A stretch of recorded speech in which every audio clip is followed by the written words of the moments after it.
Great. So this is working. I like that, powered by QMS. It's kind of fun. It's really powered by QIM, so it's kind of the play on words. So we're here today to talk about Tenneco's new QIM implementation. So this is really a kind of a neat thing, and you guys are in store for a special treat because I got James Farmer here with me, who did a lot of the work. Really subject matter expert now on QIM, works for Tenneco. And we're not only going to bore you with some slides, but we're also going to show you the system, okay? Show you what it actually looks like and how it works, et cetera. So we'll start with a little overview on who Tenneco is, who QMS is. We'll talk about their MRR processes and kind of where they were at, with their supplier complaint process and what they wanted to do to enhance it. We'll then talk about where they wanted to go and how QIM was a fit. And we'll talk about some of the solution highlights that they did that are really quite neat. It wasn't just a baseline kind of vanilla out-of-the-box implementation. We really wanted to deliver something to the business that would add value, okay? So in a new product, that was a little challenging, and we had some challenges with that, but I think, as you'll see, the hard work was well worth it. So, and we're going to do the demo, which is a lot of fun. So a little bit about Tenneco. So does anybody know who Tenneco is besides Rick, who works for Tenneco? So Tenneco is an automotive parts manufacturer. They manufacture exhaust systems as well as shocks and struts. Okay, they supply to a lot of the OEs, Fords, Chryslers, GMs, etc. But they also have an aftermarket division. So they are publicly traded on the New York Stock Exchange, symbol 10, and they are a very large global company, 7.4 billion in sales last year. And headquartered just up the road in Lake Forest, so just up 294. You'll find them up in Lake Forest. So they have 25,000 employees worldwide, and they not only just manufacture the products, they also design and engineer and help to continue to enhance the different markets that they serve. So talked about their customer base, but you'll find them near a lot of the automotive manufacturers. So, in the Michigan area, overseas, close to usually where the larger plants are that assemble the stuff for BMW, Fiat, Toyota, Honda, Nissan, GM, Ford, etc. So they also have an aftermarket division that services, the aftermarket retailers that we have in the U.S. and globally, so like Napa, Pep Boys, etc. So you wouldn't know their parts, obviously. You buy a Ford or GM car and you get an exhaust system and you're happy with it. But if you want to enhance that or you need to fix it, you might know their aftermarket brands. Monroe Shocks and Struts, Walker Mufflers, okay, are some of their aftermarket brand names. So they have a large aftermarket division as well. So a little bit about QMS. We are basically a niche services provider specializing in manufacturing and quality. We've been a large supporter of this event over the last 4 or 5 years now. We really like it because this is what we do. We go to Sapphire in the spring, and I always say, it's a fun event, but it's large. It's 16,000 people, and you may start talking to somebody that does HR or finance. These events are really kind of geared towards what we do because, if you walk up to somebody and talk manufacturing, more than likely than not at this event, they're going to know manufacturing. So we have basically a deep industry experience. Usually most of our customers are, can be in discrete industries, but a lot of times we're in the pharma, chemical, food industries, a lot of times where the FDA stringent requirements are. We have a very nice relationship with Germany, and this QIM product we've been a part of for the past 5 years. We started on the Influence Council, and we'll talk through that and our relationship, how we've actually built the product. But basically functioning in the customer validations and the ramp-up program, which is basically what Tenneco just went through. So let's talk about kind of where we started on this MRR process. Really what was happening at Tenneco at the time was we were basically launching a global QM pilot project that had about 16 different processes. Okay, everything from receiving inspection to outbound shipments, calibrations, etc. We were really going the full gamut with test equipment integration, and we were piloting several plants. Part of those processes also were our non-conformance processes, customer complaints, internal problems, audit findings, and most importantly, supplier complaints. So they had a system in place, when we started called the eMRR system. MRR stands for Material Rejection Report. So Tenneco, as an automotive parts manufacturer, doesn't do a lot of incoming inspection until they find a problem. When they find a problem, they create an MRR to document the problem. They notify the supplier. They go through processes that, is containment required?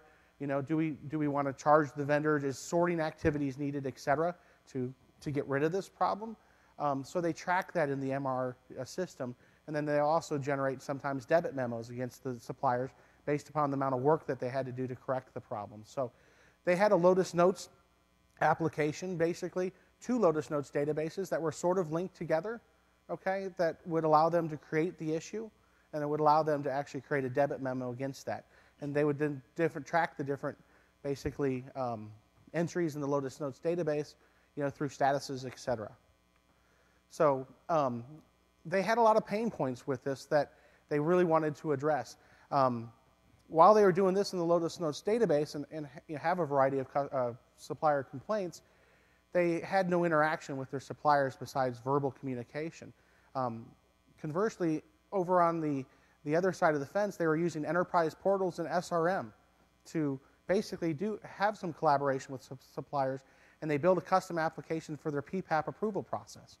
Okay, so they knew that, hey, we would like to get the MRR system into the portal and have the suppliers basically be able to interact with us and do some of the work and fill out some of the information themselves.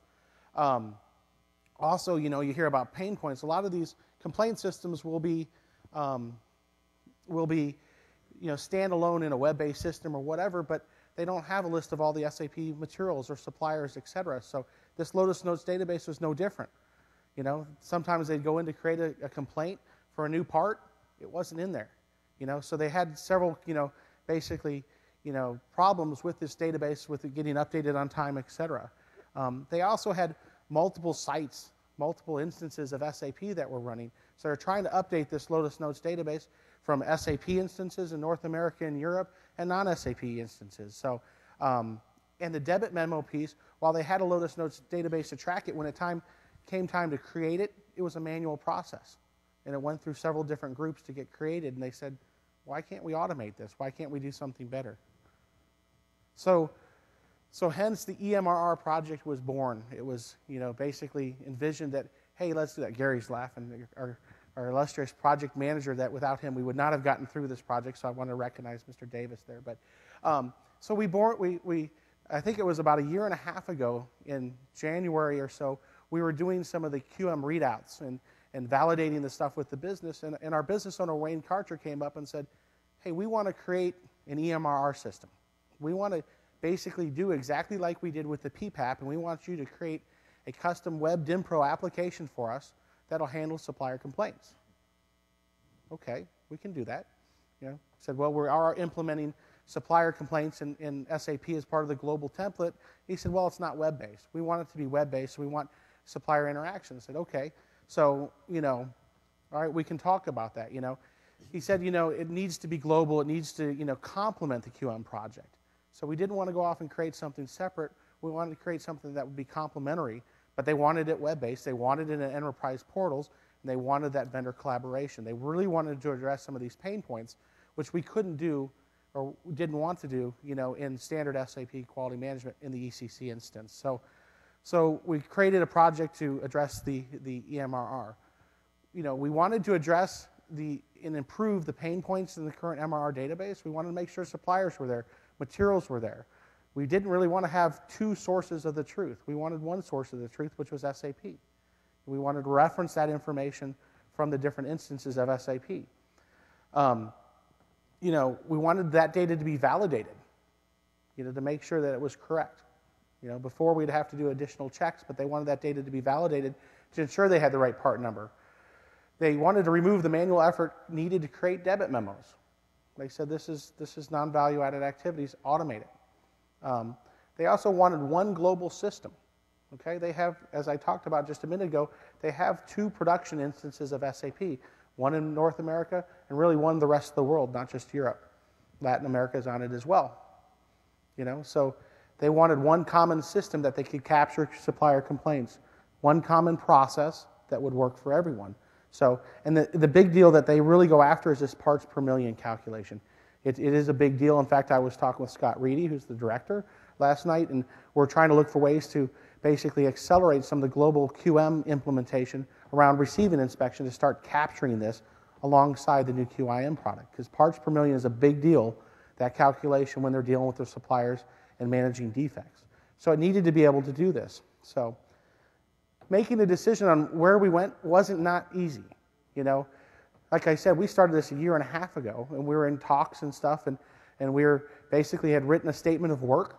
QMS had provided a statement of work to have custom development done with WebDim Pro, and we basically had that statement of work signed, and we're starting to ramp up the program. At the same time that was happening, I was participating in the customer validation projects. So I was implementing basically the first QIM system at one of our customers, one of our healthcare customers, right up here in Chicago. We had 2 other implementations happening as well, and we were learning more about this product that we helped design. As I said before, we were part of the Influence Council that provided requirements and gave direction to Germany to develop. So, but we weren't sure, you know, and do you stick your neck out and say, hey, here's a new product, you know? Well, through the customer validation program, we were able to get a sneak peek, and yeah, stuck my neck out and I said, hey guys, you may want to consider this. I know it's bad timing. I know we've been struggling to get the statement of work written, but I don't want you coming back a little bit later and saying, hey, why didn't you tell us about QIM? Why didn't we leverage this? Okay, so they looked at QIM and said, hey, it's not going to be as custom as we want it, but it's a nice standardized supported solution, and we think it'll work. Okay, that's kind of how the project was born. Then there were several iterations of going through with Mr. Omer here to get the licensing agreement done, et cetera, but we got it started, and now James is really going to run you through kind of what we've done with it and where we've taken it, and pretty proud of what we've done. So James? Yeah. Thanks, Mike.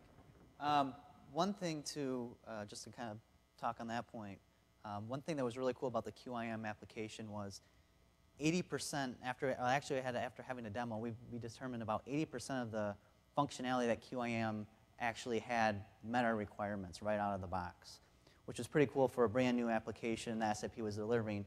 So really, it was kind of a no-brainer once we saw both the applications, let's go with a standardized solution that's going to benefit Tenneco in the long run when it comes to upgrading and not having to deal with all this custom code.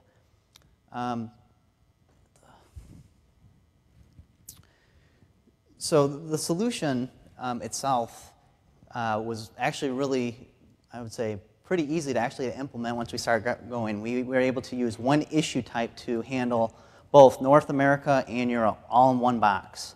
What was actually also really cool was all the master data was handled in both of those systems. So we didn't have to have any duplicate data between North America, Europe. It was all standardized, all coming from one core source. We are also able to use specific field implementations, so we could customize the fields, what the data that we needed to do, and put it in the application itself. And it was actually through configuration. So it was really easy to implement any type of fields or any Tenneco specific stuff without actually having to go and develop it. We also were able to implement different reference objects. So one of the things that Tenneco uses is scheduling agreements a lot in SAP. And we were able to implement a reference object for scheduling agreement to pull in scheduling agreement data into the QIM system. Along with that, there was also standard reference object that it delivered, which was purchase orders, vendor, material information. So all that came out of the box right off the fact. So it was really easy to just look at that, kind of copy it, and bring in scheduling agreement data that we were using. We were also able to implement a duplicate check system. So one of the issues that we had with our old application was when there was an issue with a vendor, it actually impacted multiple plants. So multiple plants would go ahead and start creating issues. So you'd have 3 or 4 issues out there all at the same time. This solution, we were actually able to implement a button where going through this process, you would click on this button once you entered in your material, vendor, and defect information. It would automatically look to see if there was any issues with that combination in the last 60 days. And if it was, it'd give you a message saying, hey, there's a duplicate out here. You might want to follow up with this before actually creating an issue. Another really cool thing that the solution delivered was business partner functionality. So we're actually able to, when you go through an issue, you would assign different people responsible for that issue. And we're actually able to leverage the SAP solution to bring in business partners from our SRM system into the QIM system automatically, and then also put in logic where you would automatically determine what the business partner is. So you wouldn't even have to search for the vendor if you had all the right data listed up right up front. And then we also used SAP BRF Plus functionality to drive decision trees. So we would have a question, say, is this a quality or a delivery issue?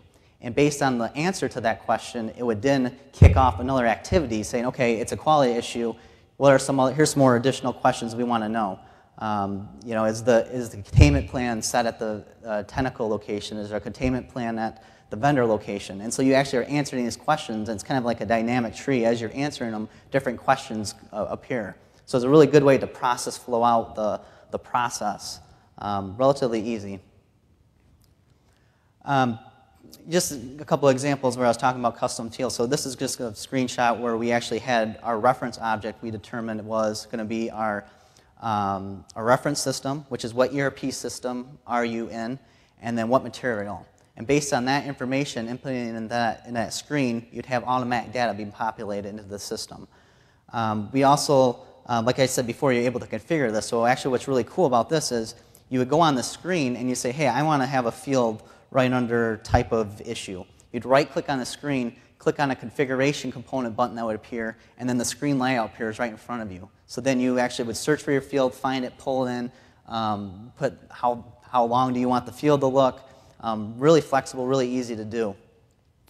And then the second screen there is just kind of showing you, right, we had 3 options that we would choose. You would either choose, I'm in North America reference system, I'm in our European reference system, or we're not on SAP still, so we're going to choose what we call local QIM, which would then just say, okay, we're just going to stay in this QIM system. There's going to be no validations going out to a reference system to validate that the material exists because they're not on SAP yet. And QIM actually has the capabilities to connecting to other non-SAP applications. We just determined not to do that in this case because we're almost close to rolling everything out on SAP.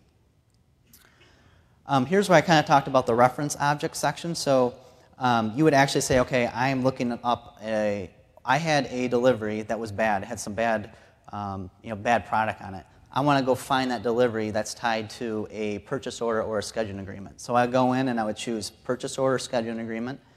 Then I would put in the material. I would put in the plant that I'm from. And when I hit a search, all that combination would appear, and I would be able to find my order, click on it. Once I clicked on it, all the data from that order would populate into the screen.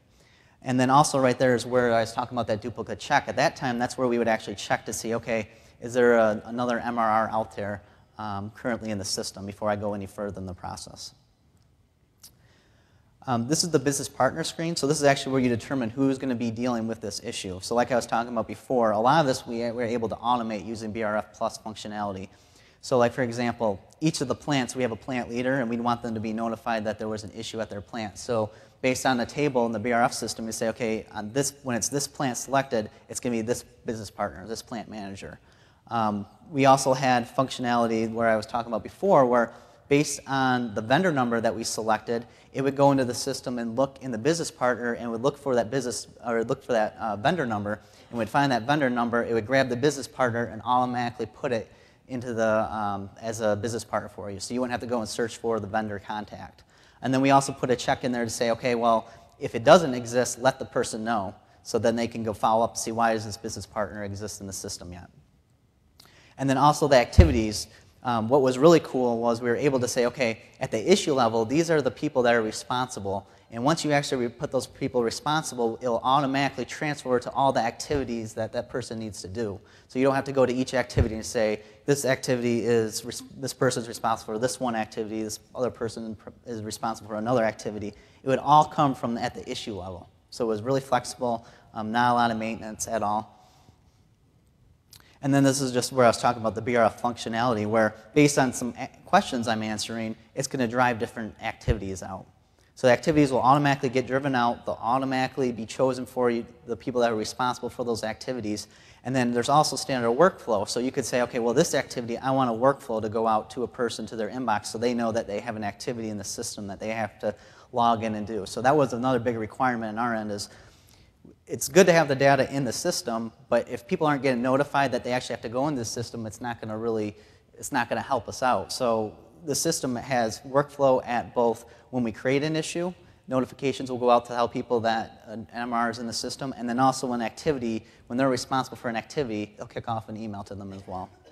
Yeah, this really ends up being some really neat dynamic functionality that you can dynamically determine the route and the process flow that it needs to go through the organization. We had heard about this before, and when we finally got it working, we were like, wow. And you know, we really had to almost sketch it out in Excel, right? And because you know, it took on a life of its own, but this is really one thing we want to show you, because to see it in action is quite neat. Depending on what how the user responds, the system takes a different approach or a different path, and it can notify people automatically. So really neat stuff here. Yep. And then we mentioned earlier about a debit memo. So one of the things the QIM system does is has what's called a follow-up activity or function. And what it does out of the box is you can actually, from the system, based on data you put in the issue, it can automatically call that SAP system that you're connected to and create a quality notification. So we just said, well, let's use that same functionality and do a real-time debit memo. So instead of having a process where we've got a batch jobs running that's going to create it and it could fail, or we've got IDOCs going back and forth. If they fail, you have to have someone check those IDOCs. We actually have a real-time solution. When they hit that button to create the debit memo, it goes out and attempts to create it. And if it creates it, it gives you a message, puts the information in the QIM system for you automatically so you can review it. If there's any type of failure on the QIM side or the SAP side, it'll give you a red error saying, you know, GL account is invalid, please check, or cost center invalid, please check. Whatever that error is, it kicks it back to you so you can review it and say, okay, let me go fix the item, and then attempt to process it again. You know, one thing to point out here too, I wanted just to show the system. One of the things SAP really wanted to accomplish with this was flexibility and user experience, and it is uber flexible, if I can use the word uber. I don't even really know what it means, but it's very, very, very flexible. This cost tab we added ourselves, no development required. It's through configuration, and just like he was talking about before, and we were trying to figure out how to have this cost matrix on there. We had different ideas that we worked through. At the end of the day, we were able to put a cost tab. Not only put a cost tab there, but the cost tab only shows up when they're on the cost activity. So it's very slick, and very little programming required. Conversely, if we tried to do that in ECC, we would have had to have a developer that would have took several weeks or whatever to develop. So really quite nice. Yeah, so I kind of already talked about the debit memo process here, but it's basically, what we did is we had an approval process too with activities, which was kind of cool. So we would have, okay, the information would be inputted in the debit memo cost tab. It would then kick off to somebody that's responsible to review that. Say, okay, let me look at the information, let me make sure it looks good. And then they would say, okay, I approve that debit memo. Then it would get kicked off to a buyer. The buyer would review it because he's responsible for that relationship with the vendor. He'd look at the information. He makes sure that there's no contractual reason why we can't create a debit memo. He'd say, yep, everything looks good. He would approve it. Then it would actually go to the vendor, and the vendor would actually get in the system and look what he is going to get charged beforehand. Now, at this time, hopefully they've already been in conversations with Tenneco. They understand that. But if there's any point they have a disagreement, they can then say, well, I'm not going to approve this yet. I want to follow up and really make sure I understand this before we actually get debited. So then it cuts down a lot of rework at the end when we debit somebody and they say, they get mad at Tenneco saying, well, why are you charging me this much? I thought it was going to be only X amount, and then you have to go through and issue a credit memo and go through it. It eliminates all that pain point because they're all up front. Everybody knows what's being charged right up at front. Then once the vendor approves, then it goes back to somebody that's in finance to actually generate the debit memo. And that's what I was talking about before. It's really cool because they'll create the debit memo, but any type of issues that stop it from creating, they should already have a pretty good knowledge set of why that GL, why a GL account isn't in there or why the cost center, so they can go and fix it right away. They don't have to go and find somebody else to go and figure out what the issue is and then get back and send an email. It takes all that out of the loop based on the process we implemented. Reporting too, we actually use Cognos reporting at Tenneco. So what we were able to do is use BI extractors, extract the data out of QIM, send it to a file, and send it to a system called Teradata, where basically it groups it together and then outputs it to Cognos. So all the reporting and everything could still remain the same. It was just extracting the data out of QIM and then implementing it. Also, QIM has some pretty cool, it's called BCV, and Business Context Viewer, I think. And it can take data that you can look at a work list that has all issues out there, and you can start doing like, you can highlight all of them and say, okay, let me check to see how many issues are out there for this plant. And it'll actually create pie charts for you, bar graphs, all the stuff that you normally would have to dump into Excel and do yourself. It automatically has it in there for you, so you don't even have to do that. And then you can save it as reports. You don't have to do any Excel manipulation. Of course, it's there if you want to do it, but a lot of out of the box already meets those requirements for you. Let's show it to them. Okay, so yeah, now we'll do a system demo. You want to drive? Sure. I've been drinking. All right, so one thing we're not showing exactly is we had an enterprise portal. So we would actually, our vendor or Tenneco employee would log into an enterprise portal first, and then there would be an eMRR tab that they would click on that would actually bring them to the screen. So that's how we kind of collaborate with the vendors. They're not actually directly going in, they're not VPN into our system and then get into the system. We actually have a whole portal process that they can go through outside of the network. This screen right here can vary. It's all custom.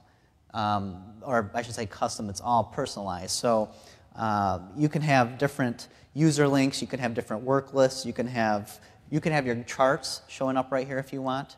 You could actually have a link to like the Tenneco website appearing right here for you, so you would actually be on the Tenneco website at the same time you're on QIM. On the left side here is kind of your home-based stuff. So I'm not going to go through every single one of these, but some of the key features are your work list.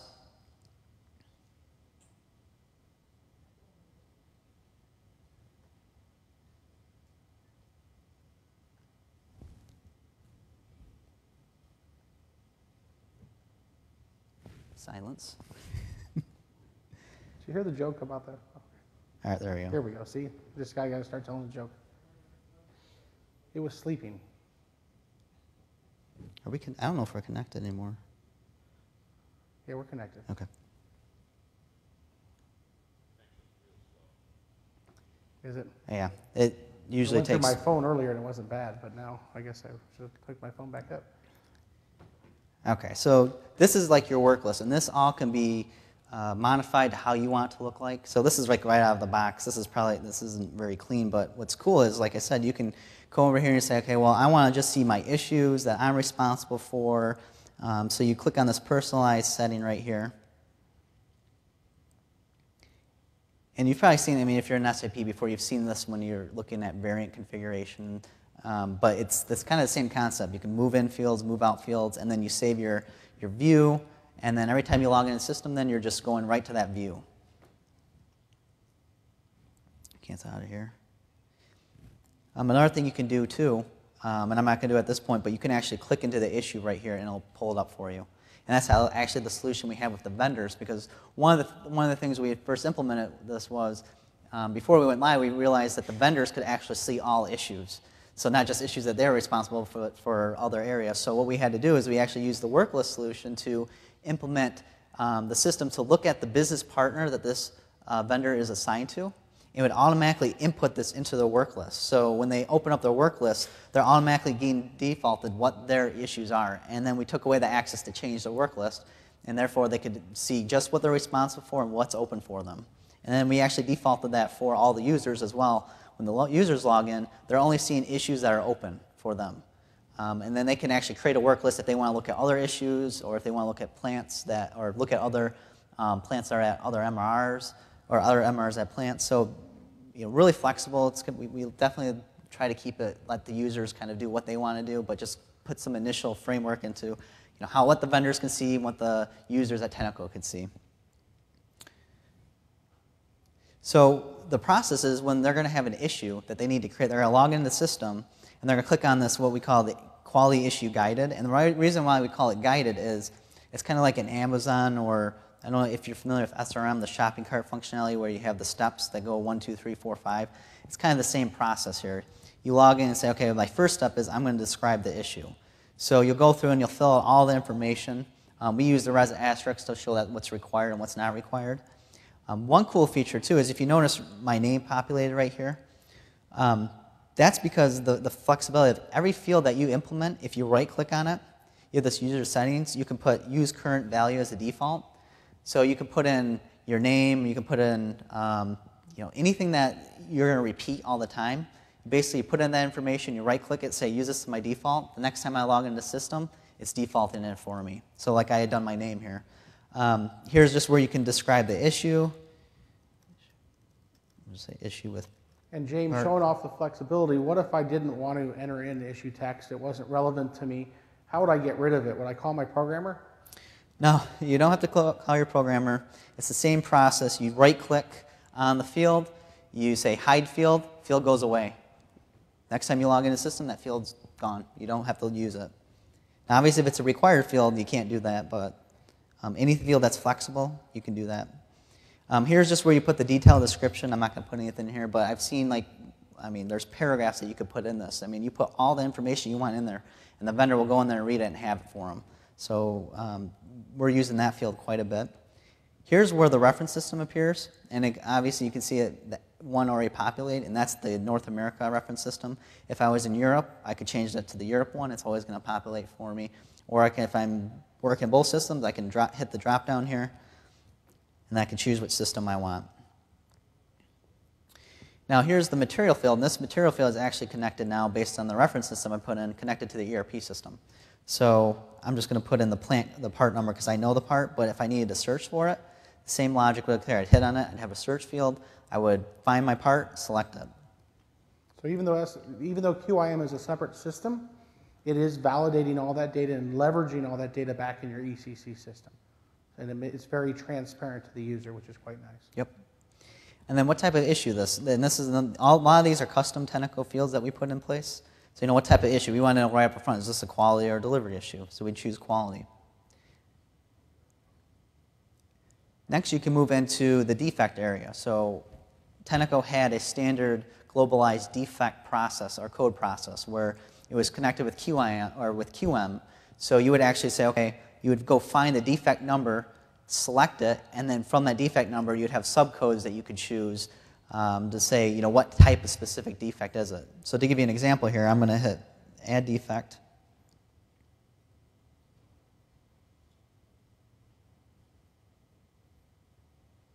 And I'm going to say, okay, what's my defect code?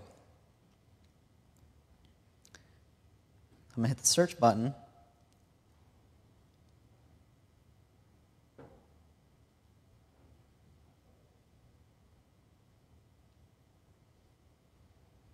Can you get this on HANA, Omer?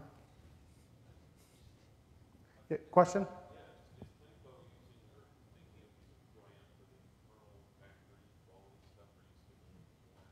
Yeah, so one of the reasons Tenneco bought QIM was to first address the supplier complaints, but in the global project that we have going on, we are using quality notifications for internal problems, customer complaints, both OE and aftermarket. There is a plan to move to this. And SAP is actually going to basically be delivering the 8D process in QIM 2.0, which will be out sometime next year. So there is a plan, if this is successful, and it has been thus far, we learn more, to potentially leverage this for other processes, yes. Yep. And there's also a connection to the ERP system. If you want to look at, if you got quality for notifications already created, you can actually, in your work list, you can link that in there. So when you go in your work list, you can see, well, show me all the quality notifications that are in the ERP system. You can click on it, it's going to bring you right into the system, and you can view it through there too. So here I'm just going to select, well, it's a dimension issue, and now I'm going to go to my defect code.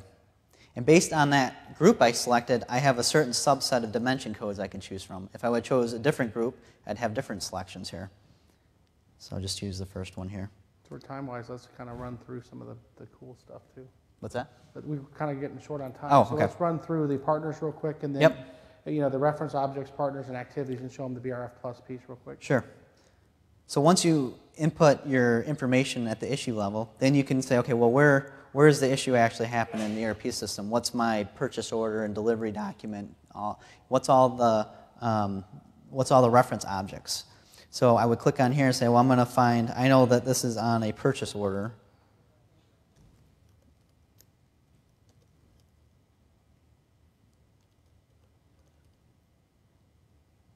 And if I know my purchase order, it's easy. I just put in the number. If I don't, I can search for it and say, okay, you know, which one is it? New ones will always scroll up to the top, so it's usually one of the more recent ones.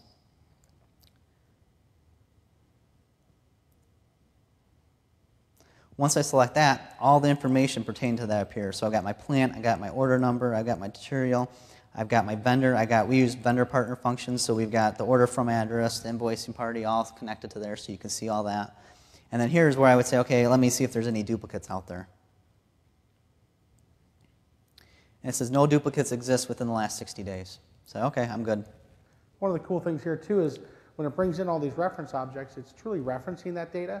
So if you want to know more in your ECC system, you can click on any of those hyperlinks and it'll launch you right into web GUI of the ECC system. So it makes it very transparent to the user. Just like quality notifications, you can double click and see that data. Here we can just hyperlink into it as well. Jump link functionality that they provide. Yep. So now I'm going to go to the Define Partners section. And you can see right away you get a message saying the business partner could not be automatically assigned. So for some reason the business partner isn't tied to that vendor number. So that's a point that say, oh, I'm going to go investigate, or I know it's in there, it's just there's some master data issue, I'm going to go find it myself. So next I'm going to click on here, and you're going to see that some of this business partner information, and again this is a test system, but it automatically populated for me. My debit memo approver, my plant manager, the person that's creating the MR automatically populates for you, so myself. And then you actually find, okay, you know, well, who's the buyer? And you can hit the drop down and search by name, area. There's a bunch of different you know, combinations you can do. Just to save time, I'm just going to put in a dummy number here.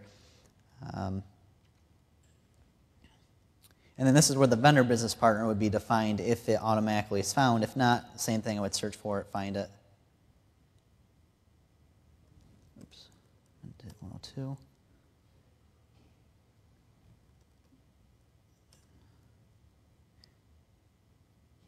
We also have a check to look at our business partners, because the way we structure our business partners is we have a manufacturing business partner and then we create contacts for that vendor.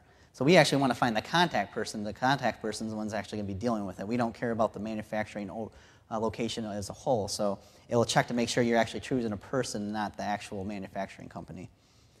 And then I'll choose what's the priority. Is this, you know, a green issue? Is this a yellow issue, a red issue?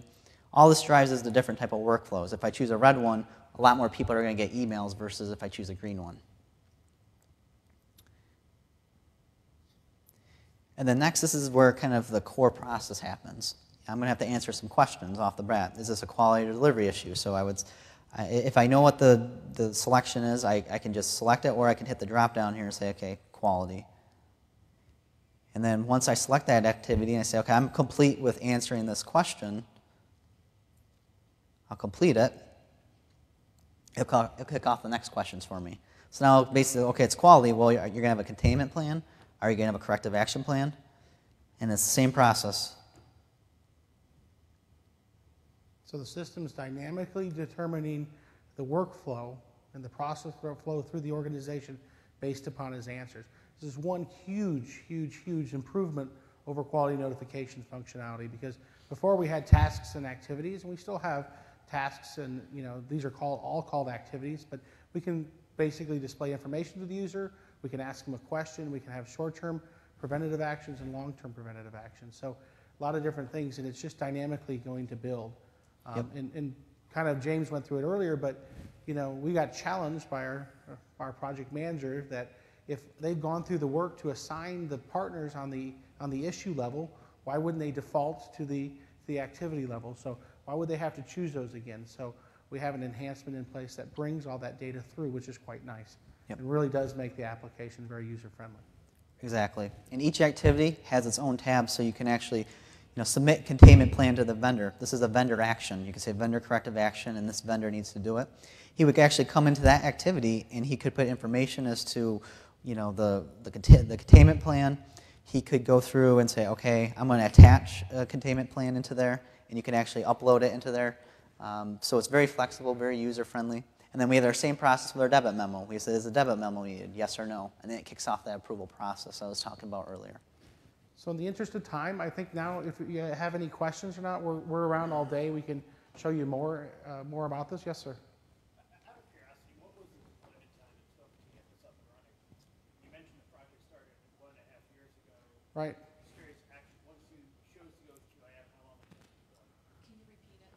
Right. So the question is how long did it actually take us to deploy the QIM solution? So I had mentioned earlier we started a year and a half ago.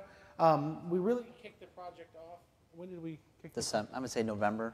November, December timeframe. And our first go live was originally scheduled for May. We went live June 3rd. So it was about a 6-month deployment plan. It is a new product, and we were learning a lot. And we've taken a lot farther than the standard. So, but if you're looking to use QIM, there is definitely going to be a little bit longer of a lead time, especially if you want to enhance the solution a bit. So about 6 months, though. Yep. Quick question: can you attach photos or documents or link to documents? Yeah, standard out of the box. You can, as long as you configure it, you can attach any attachment at the issue level as well as the activity level. Yep. Okay. So one of the nice things that they did is this cost section and stuff, this cost reference matrix. We wanted to basically make that dynamic, and for time's sake, we ended up on the front page, we put a link to a document. You know, we could configure that so you could link and go get the document. So they'd go get the form, they would fill out the form, and then they would actually attach that Excel form to the activity. So multiple ways to do it, but yeah, straight out of the box. Yep. Sir? Are you using global batch traceability at all as a solution? And how does this integrate with that? It doesn't. So global batch traceability, for those of you, the question is, are we using global batch traceability? Really a nice new tool, was launched at the same time as this. Very visual, allows you to go explode forward, backwards, etc. Tenneco really doesn't batch manage anything. Their process is being a discrete manufacturer, production parts, etc. They have some traceability requirements from a quality perspective, but it's very challenging in a repetitive type process to get that implemented. So they're really not using batch management at all. Any other questions? Go ahead. Yeah, go ahead. So you went live earlier this month, and you talked earlier about some of the intended benefits. What's the time frame that you expect to see at least the initial benefits you're projecting? So we've actually already seen those benefits. One of the benefits that we saw is not needing to train the users. We saw that immediately during business acceptance testing. We had global people testing the system, and some people centrally in Monroe, but the system was easy to use. The system was validating the data and stuff for them. It was able to connect to one thing, so they're already realizing those benefits. Now, being fair from an implementation perspective, we went live with 2 sites in North America. There's plans right now to go live as a second pilot with 2 sites in Europe. Okay, and we're working through some of their concerns. And then we're going to go big bang in North America, which will be how many sites, James? 15? 15, 20. Yeah, 15, yep. 20 sites. So, but we're seeing that. I mean, it was very easy to use and stuff. And that was some of the comments that initially came out of business acceptance tests was hey, this is a product that is going to make sense and it's going to work for our workforce. Very little training, very little lead time to get them up and running, which is nice. In fact, with North America, we were only planning on 1 site. After they saw that, there was another site in Napoleon that said, hey, we'd love to go live with you. So we had 2 sites initially. So, just repeat it. Oh, what about the parts per million type metric? So on the second tab, there's basically different fields that we capture, the 3 different types of quantities that are used in those parts per million. They're then exported out of QIM through one of the worklists that James talked about. So the worklists are just like the ALV grids. You can customize the way they look. You can bring in those fields, and then you can dump it to Excel. It's currently being done elsewhere. Long term, when we get everybody up on here, we're going to define, will it be done, those calculations be done in QIM, or will we still take that out to a Cognos? So good question. So thank you for your time today, James. Thank you for showing off the solution. No problem. Thank you.